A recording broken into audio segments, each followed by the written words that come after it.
একজন প্রধানমন্ত্রী হিসেবে দায়িত্ব পালন করেও ভিভিআইপি প্রটোকল ভেঙে সাধারণ মানুষের মতোই গাড়িতে অফিসে যাওয়া। হ্যাঁ, ঠিকই শুনেছেন। আজকের ভিডিওর বিষয়, মাননীয় প্রধানমন্ত্রী তারেক রহমান সাধারণের মতোই গাড়িতে অফিসে চলেছেন। সম্প্রতি তিনি সরকারি গাড়ি বা বিশাল কনভয়ের পরিবর্তে নিজের ব্যক্তিগত গাড়িতে অফিসে যাত্রা শুরু করেছেন।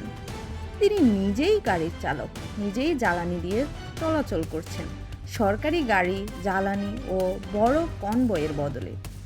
এমন সিদ্ধান্ত নেওয়ার কিছু মূল কারণ, ট্রাফিক জট কমানো, প্রায় ১৩-১৪টি গাড়ির বদলে মাত্র ৪টি গাড়ির কনভয় রাখা হয়েছে, জনগণের চলাচলে বিঘ্ন কমানো, রাস্তায় বিশাল প্রটোকল না থাকায় সাধারণ মানুষের যাতায়াতে বিঘ্ন কমবে।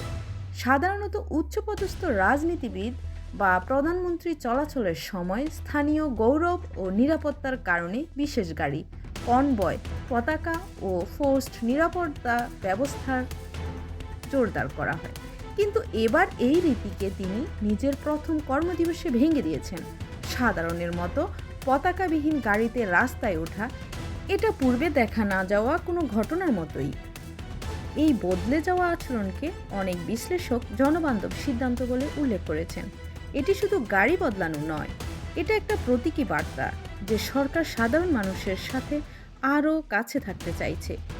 এছাড়া দেখা যাচ্ছে যে প্রধানমন্ত্রী সভাগুলো ও প্রচলিত কর্মকাণ্ডের পরিবর্তে সচরাচরভাবে আয়োজন করছেন, যাতে কর্মদিবসের শুরু থেকেই জনদুর্ভোগ কম। ভিডিও ভালো লাগলে লাইক দিন, সাবস্ক্রাইব করে পাশে থাকুন আর শেয়ার করে দিন, যেন আরও অনেক মানুষ জানতে পারে।